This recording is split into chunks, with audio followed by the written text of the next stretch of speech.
Yeah, welcome back to KAMMA. I'm Khalil Deal. Mandio. And we are KAMMA. We are about to talk about UFC Vegas 96, the early predictions for the main card for Jared Cannonier versus Caio Baralho. You happy there? I shortened the intro music there. Okay, awesome. All right, so opening up the main card, we have Edmund Shabazian against Gerald Meerschaert. Then it's Michael Morales and Neil Magny. For the feature fight, we got Ryan Loder against Robert Valentin. Then we got the ageless Angela Hill against Tabitha Ritchie. And main event will be Jared Cannonier against Cal Borallo. All right, so folks, in the early predictions prelims, there you saw there was four fights. Now this is supposed to be 5, 6, 7, 8, 9. Okay, so they have the numbers in order in messed up. They messed up the numbers in topology, but it's supposed to be 5, 6, 7, 8, 9. So that's 9 fights so far we have for this entire card. Only 9 fights, but hey, if it changes throughout the week, make sure you watch our Friday final predictions. We'll have any changes will be addressed there. All right, so let's start it off. The first fight of the main card, we got Edmund Shabazian versus Gerald Meerschaert. So you know me, I love me some Gerald Meerschaert, man.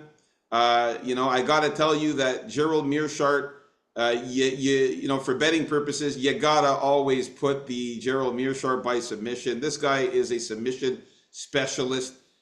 He is just absolutely amazing at submissions. We're looking at Shabazian being, of course, better on the feet. That is for sure. He's the better striker. And you're going to see a theme, and the common theme in this card is youth versus older vets. And you can see here, Shabazian's 26 years old, and Gerald Meerschaert is 36. So 10 years different. He's going to be an inch taller, Shabazian, and he's going to have a 2.5 inch reach disadvantage there. Coming off a good win against AJ Dobson in his last fight for Shabazian, he knocked out AJ Dobson. Prior to that, he lost to Anthony Hernandez by knockout, and then he beat Dalcha Luchambula, lost to Nasruddin Imavov, lost to Jack Hermanson. So those are some decent losses, some very tough fighters. He's losing only the good guys. He's losing only to really good guys. And he's beating pretty shitty guys. Yeah, I mean, AJ Dobson and Dalcha Luchambula are not the greatest. AJ Dobson, though, he can grapple and wrestle. So that's where Gerald Meerschaert is, good on the ground too. Gerald Meerschaert, he won his last fight against Brian Barberena. That was a nice win that he had, a nice submission rear naked choke against Brian Barberena. A lot of people thought he was done at that point, and you saw that he's not done. He I can't. think Barberena's done. Yeah, but Gerald Meerschaert's far from done. Prior to that, he lost to Andre Petroski by split decision. Then he lost to Joe Pyfer. He got knocked out. He did beat Bruno Silva by submission and lost to Christoph Jodko by a decision there. So I like me some Gerald Meerschaert. When we talk about the betting on Friday, definitely going to have Meerschaert by submission there. But I got to go with Shabazian to get the win here in this one. I think he's just going to be a little bit better than Meerschaert, especially on the feet. I think that if he can fend off some takedowns, he has a good shot there. He has to make sure that he fends off those takedowns, not get caught in a submission. If he keeps the fight standing and on the feet, he could beat Gerald Meerschaert. He can outpoint him. He could hurt him by getting a knockout too, because we've seen that Meerschaert gets rocked when he gets hit. So there is a possibility that Shabazian could knock him out. He's got power. To knock out a big ass guy like Dalcha Luchambula, he's got power. He knocked out AJ Dobson too. He's got power in his hands. So Shabazian's the pick for me. I think he can win by KO or decision. I like him here in this one, as long as he keeps the fight standing. He's going to be able to get the win with the punches. The way better striker. Who you got here, NDO? Yeah, I'm definitely gonna take Shabazian for the early win because I think this is Shabazian all day long in the first 5 minutes of the fight. And if Meerschaert can survive, it becomes more and more Meerschaert, I say. Shabazian only has the energy for 5 full minutes of good energy. I think his takedown defense is good. It's going to be able to start Mearshart shitty takedowns early in the fight.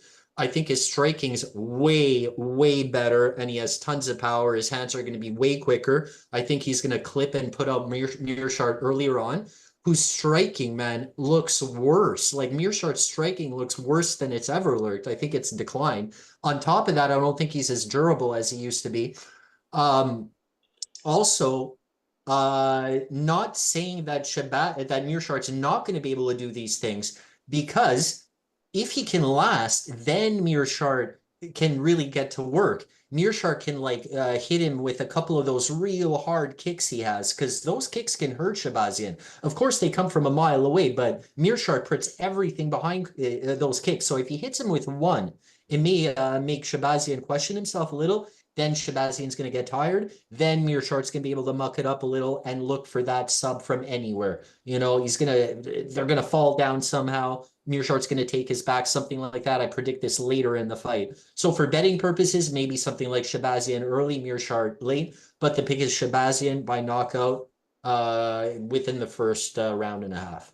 All right, yeah. So I got knockout or decision for Shabazian, and just did a little bit of research there. Shabazian has a 63% takedown defense, so that's not bad at all. And I'll bet that's all at the beginning of the fights too, and then it goes downhill. You know, so he's going to be able to be decent at fending off the takedowns from Mearshart. Pretty good strikes landed per minute. He's got 3.6 strikes landed per minute. His striking accuracy of 52%.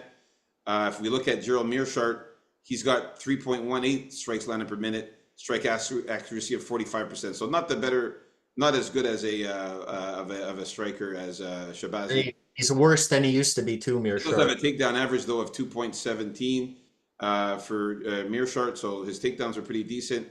But Shabazian's got some takedowns of his own, 2.24 takedown average. So we might see something here where Shabazian actually could get on top of Mearshart. I don't suggest it. I don't suggest it either. That's why he'll be like very, And he could put himself in a bad position to get Mir, submitted. So yeah, man, Mearshart can get subs off his back from anywhere. exactly. That's why So it's important for Shabazian that I'm sure his trainers are telling him to keep this fight.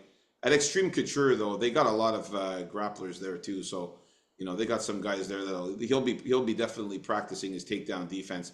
I got Shabazian there in this one with a slight lean to win by KO decision. So we're in agreement in the first fight of the main card. Let's move on up to the next fight. all right. So Michael next Morales. we got Michael Morales against is it the Haitian sensation? Yes, it is. Yes. Okay. My pick here is going to be Michael Morales.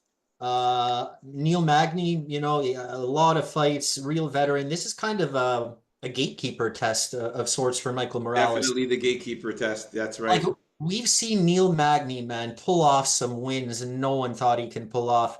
I just don't think he's going to do it against Michael Morales here. Michael Morales has a lot of volume. What Neil Magny tries to do against better guys is to outvolume them. I don't think he's going to do that against Michael Morales. If Morales can avoid the clinch, I think he's got this one in the bag. He's gonna, and he's on the way up, man. He looks really great, and he's already beaten pretty decent guys. Magny hasn't been his only like pure test, because he beat Jake Matthews, who I like. He also beat Max Griffin. Yes. So yeah, it's not his first challenge here, and I think he's gonna outvolume Neil Magny. But I do think Neil Magny's gonna last. And if you look at the insane odds, Magny's like worth $6 or $7 now, incredible. But it's not worth so much to have this fight go to decision. They don't even think Morales is going to put this guy away, according to the odds. So pretty shitty. But yeah, I got Morales winning by decision. He has a lot of knockouts, but I think Magny's going to find a way to survive. Yeah, Magny's a tough son of a bitch. A very, very tough guy. But Magny, man, he's got 11 knockouts out of those 16 wins, man. One submission, four decisions. So the knockout power is there for Michael Morales.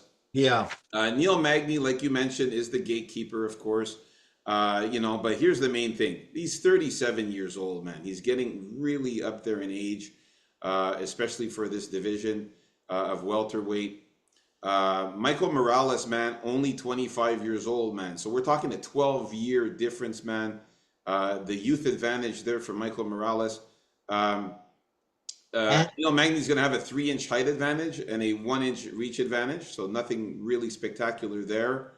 Neil Magny coming off of that knockout win against Mike Malott, but prior to that, before he got that knockout, he was losing that fight. Mike Malott was he actually beating him in that fight. he derailed the Mike Malott hype actually. Yeah, and that was a shocker because I thought Mike Malott had the fight. He just made a couple of mistakes and then ended up getting on his back, and then somehow Magny got on top and got the ground and pound there. Uh, He, he lost to Ian Machado Gary. He did beat Phil Rowe by split decision, lost to Gilbert Burns by submission, and beat D-Rod Daniel Rodriguez by submission. So Neil Magny is tough as nails. Definitely, we'll talk about the betting. I think a nice little sprinkle at those odds on Magny, or even Magny by decision. Magny is a decision machine. The guy's got 29 wins. You'll be surprised at how many decisions he has. 17 decisions wins, man. 8 knockouts, 4 subs. So, Magny by decision could be a plop there, or just even money line because, of course, at those odds, it's insane. But Morales is even a better wrestler than Magny, though. yeah, this is what I was going to say. I think that Morales is just better everywhere. He's better than Neil Magny in every department. He's better at striking than Neil Magny. He's better at grappling than Neil Magny. He's better at wrestling than Neil Magny. He has more power. He's got more power than Neil Magny. So we got to go with Michael Morales to get the win here, man. And I'm going to say he wins by knockout or decision. I definitely don't think he subs Magny. Magny is very good at getting out of submissions and not getting sub. So Michael Morales by knockout or decision is the pick for me. I just think he's going to be just too much for Magny, and that youth advantage, man. He's going to be way stronger and more durable and better gas tank in this one. So we are in agreement with the second fight of the main card. Let's move on up to the next fight. We got Ryan Loder versus Robert Valentin. So in this one here, Ryan Loder, this guy is, I think he's a guy that all he does is grapple, eh? I was hearing things about how boring his fights are. The guy, all he does is try to get you down, smother you, get in the clinch, I drag you down. watched this guy's last 3 fights, and I gotta agree with that. He tries to get you up and against the fence. He tries to work in the wrestling and bring you down. Basic stuff there. That's literally all he does. Like he fights boring fights like that, where that's all he really does is try to wrestle you down. Robert Valentin is a beast. Okay, this guy is super powerful. You can see even in this picture, he looks nuts. He is definitely going to be the more powerful guy and the better striker. That's for sure. That's a guarantee. Yeah. He's much better at striking. You know what? I'm going to go with Robert Valentin. I'm going to go with Robert Valentin to get the win here. I think that he's going to be able to beat a guy like Ryan Loder as long as he, as long as he doesn't get taken down and dragged down. He should be good, man. 77-inch reach, pretty good. 6'2", they're the same height. He's 29 years old. Ryan Loder, 33. And Robert Valentin has been, they call him Robzilla, man. This guy has been knocking out motherfuckers and submitting motherfuckers in the lower level events. Ryan Loder, just decision wins, man. Maybe one, he's got one knockout, mostly decision wins, though. A couple of knockouts, actually, to some lower level guys. I'm going to go with Robert Valentin to get the knockout here, man, or submission. I think he's going to get a finish on Ryan Loder. I don't think Ryan Loder's that good. And, if Ryan Loder can't get those takedowns on Robert Valentin, Robert should get the win here, man. Who you got in this one? Yeah, the more I watched Robert Valentin fight, because I watched the first 3 I watched were Loaders and then Valentins. And the more I saw that Robert Valentin is definitely the better fighter. He's a better striker, more power. I think he's tougher. His strikes are more varied. His takedowns are more varied. He's good on the ground. I feel he's going to be too much for Ryan Loder, who has a very basic style, and really his striking is not that great. Valentin's going to outstrike him, although Valentin doesn't have the greatest striking defense, I find. But in this one, I think he's actually going to find the sub, or it's going to go to decision. But yeah, I'm with Valentin all the way on this one. Nice. We are in agreement. Yeah, I just think that I think I just think he's going to be just too tough for this Ryan Loder guy. I'm trying to look at some stats on Ryan Loder. Oh, Ryan Loder, by the way, he has a 78-inch reach. Yeah, I can't really find much on this guy, to be honest with you, as far as stats wise. But you know, I really believe that Robert Valentin could get the finish on this guy. I think he's just a tougher guy. Looks much tougher uh, and much better. So we'll go with Robert Valentin to get the win here. KO submission. All right, let's move on up to the next fight. All right, so next we got Angela Hill against Tabitha Ricci here. Now, I'd like to be able to start off with saying there's no way I can't pick the old bitch in this one. But you know what? I really can't even consider Angela Hill one. She must be the best looking woman's fighter uh, as compared to how she looked earlier in her career, this late in her career, if that made any sense. She looks tremendous. She's even finishing people these days. She has always had the endurance, and she has really high volume. I think the only way Tabitha Ricci can win, well, anything can happen in women's fighting, but I don't think Tabitha Ricci is she hasn't thrown enough volume. And I don't think she's going to be able to take down Angela Hill with much success. I think Hill is better in the clinch, and I think she's going to win this one by decision. What Okay, about you got me confused you? there for a second. I thought the way you started off, it sounded like you were going to go against Angela Hill, man. I So have to talk. Yeah, I have to mention, good things about both fighters. okay, okay. Well, nice because I'm in agreement. I got Angela Hill as well in this one, man. And I know there's a 10-inch age advantage for Tabitha Ricci. She's 29 years old.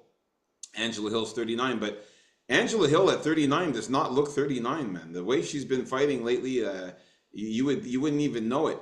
But what She I defeated. She won a finish, man, by guillotine last fight. Yeah, Crazy. against Luana Pinheiro, who's also pretty good, man. You know, Luana Pinheiro's pretty good, and she managed to sub her. And you know, she beat Denise Gomez, which is another up and coming prospect there that was looking really good and pretty decent. And she managed to beat her by unanimous decision.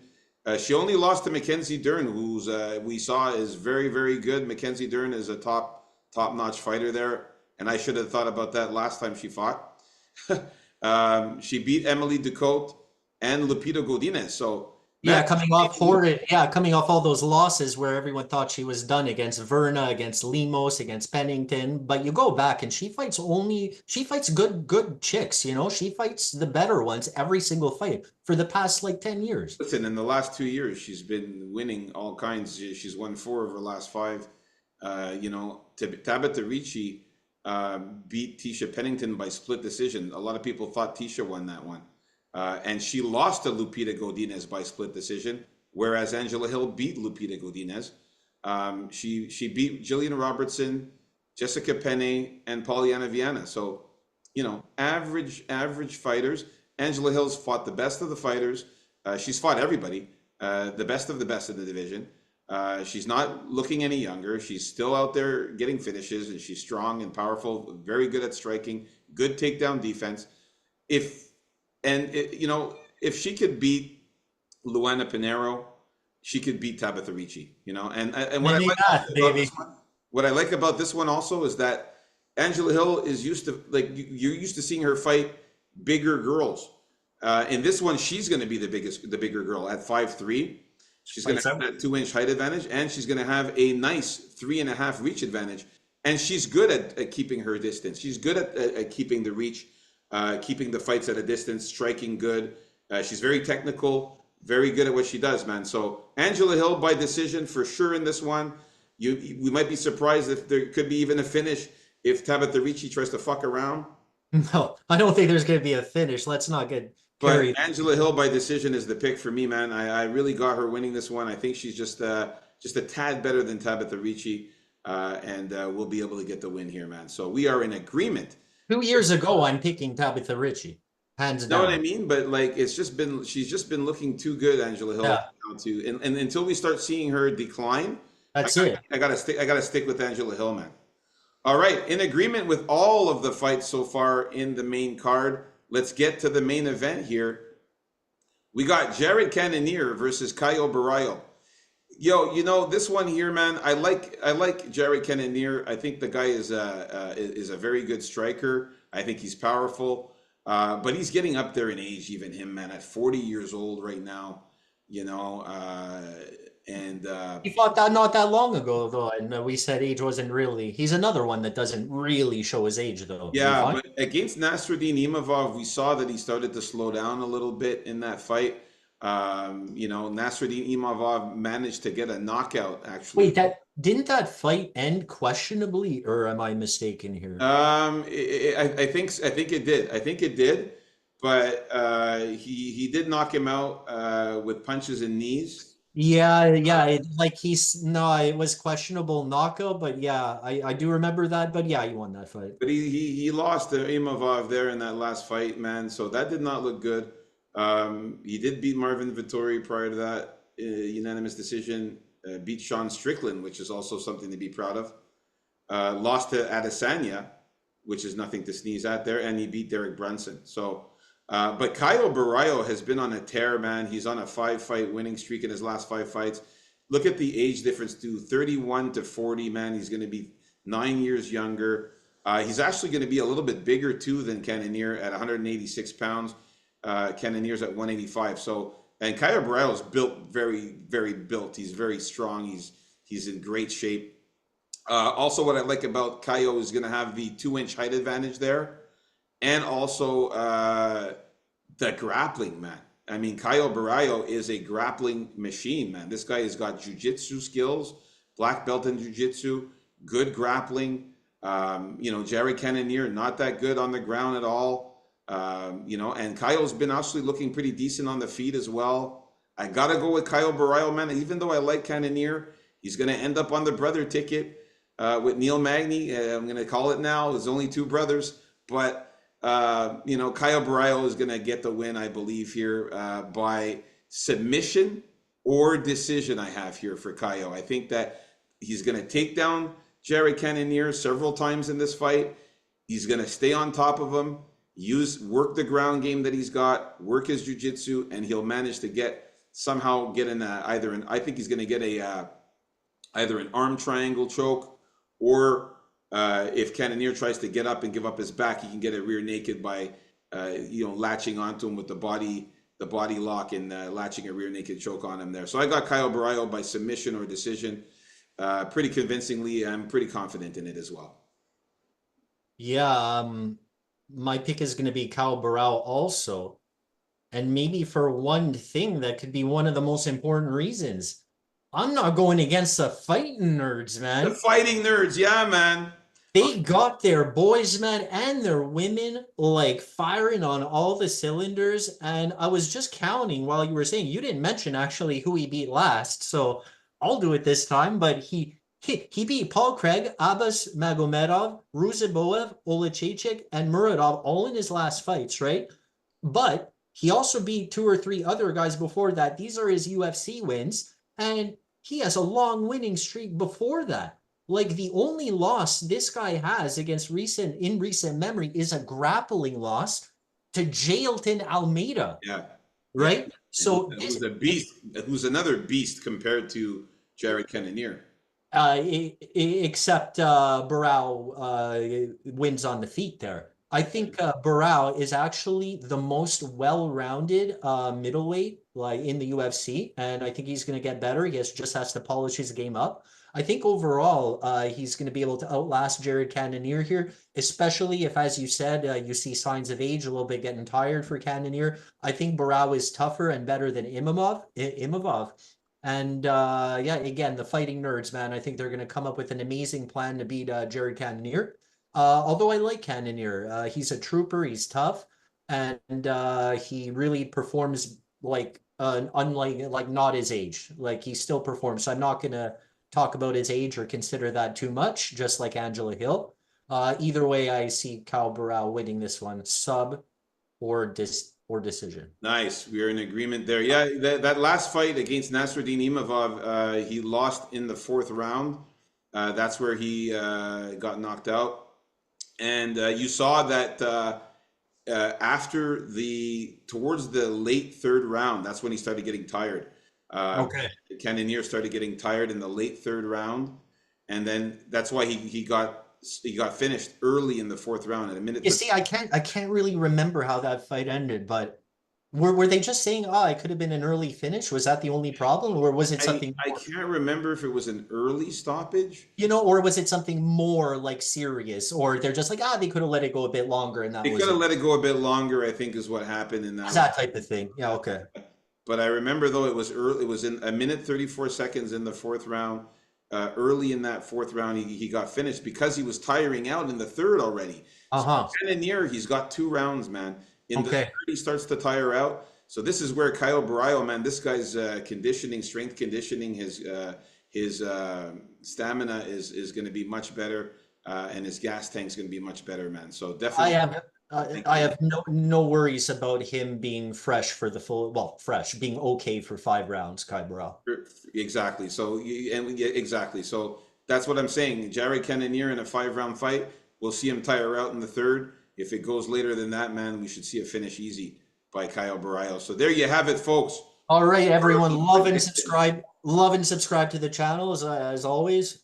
Early predictions for the main card. Stay tuned on Friday for our final predictions. We'll see if there's any additional fights or anything added to the card because 9 fights is really small, man. I think they're gonna add at least one more They're fight. probably going to add another fight or two. We'll stay tuned to that and see what happens. But keep it locked in, folks. To KAMMA. We'll keep you guys up to date with the latest. All right, peace out, folks.